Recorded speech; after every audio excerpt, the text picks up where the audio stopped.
Good evening everyone, কেমন আছো সবাই? আশা করি সবাই খুব খুব খুব ভালো আছো।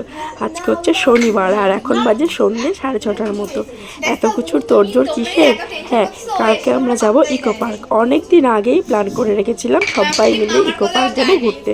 সবাই বলতে ওদিকে আমার মামা মামি, বোন, মা, ভাই, এদিকে 2 ননদ, ছেলে মেয়ে, মানে ভাগনা ভাগ্নি সবাই মিলে। আর তো কর্তামশাই আছেই।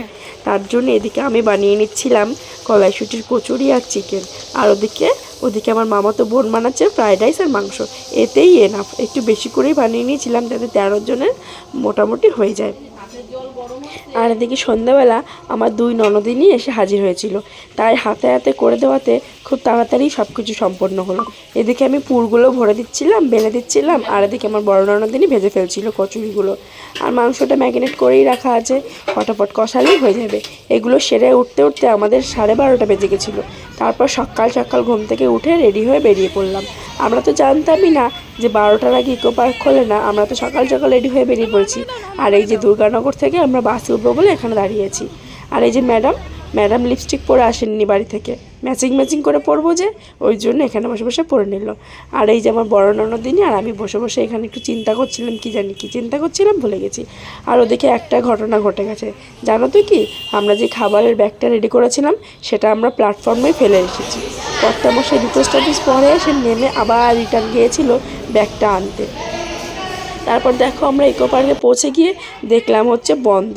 প্রায় ঘন্টা দেড়েকের মতো আমরা এখানে বসে আছি। আর এখানে আমার মামা বুদ্ধি দেখো, পুরো গ্রেট ম্যান। এখানে এইটা ছিল মপটা, এইটারই জায়গাটা ক্লিন করে দিল। তারপর আমরা এখানে 1 ঘন্টার মতো বেশ বসেছিলাম। আর ওই যে বললাম কর্তামশাই আবার রিটার্ন গেছিলো, এই যে রিটার্ন গিয়ে ব্যাগটা নিয়ে এসেছিলো। 1.5 ঘন্টা অপেক্ষার অবসান ঘটিয়ে এখন ইকো পার্কটা খুললো। এই যে আমরা ধীরে ধীরে ভিতরে প্রবেশ করছি। কর্তামশাই লাইনে দাঁড়িয়ে টিকিটটা কেটে নিয়েছিল। আমরা যেহেতু 1.5 ঘন্টা বসেছিলাম, তাই ফার্স্টের দিকেই আমরা টিকিটটা কাটতে পেরেছি। এইবার ভেতরে এন্ট্রি করছি। আর এই যিনি হচ্ছে আমার মা। ভেতরে চলে গেলাম। এইবার একটা ছত্র ছায়ায় বসে কিছু খেয়ে নেওয়ার পালা, কারণ সকালবেলা চা ছাড়া তো কিছুই খেয়ে আসা হয়নি। ভেতরে ঢুকেই একটা টয়লেট খুঁজে নিয়ে সবাই ফ্রেশ হয়ে নিলাম। তারপরে এই যে হাঁটতে হাঁটতে একটু ভেতরের দিকে যাচ্ছি, একটা ভালো জায়গা পেলেই সেখানে বসে খাওয়া দাওয়াটা সেরে নেবো। এদিকে দেখো আমার বোন আবার তোমাদেরকে দেখিয়ে দিল ইয়ো। যাই হোক, চলো ভেতরের দিকে যাওয়া যাক। এই যে একটা প্লেস নিয়ে যে যার পছন্দের মতন জায়গা বেছে নিয়ে আমরা গোল করে বসে গেছি। বেশ একটা পিকনিকের মতো জমজমাট পরিবেশ তৈরি হয়েছে। এদিকে আমার গলাটা প্রচণ্ড ব্যথা, ভয়েস ওভার দিতে প্রচুর খারাপ লাগছে। যাই হোক, এখানে দেখো প্রথমেই আমরা নিয়ে নিয়েছিলাম ফ্রাইড রাইস আর মাংস, যেটা এনেছিল আমার বোন। আর ওই দিকটা বসেছিল মামা মামি আর নমি মামি, আর এদিকটা বসেছিলাম আমরা। আর এদিকে আমার মেয়েটা দেখো সবাইকে পরিবেশন করে দিচ্ছিল। তারপর নিয়ে নিয়েছিলাম কচুরি। আর এদিকে ভেতরের দিকে এগিয়ে আসলাম খাওয়া দাওয়া সেরে।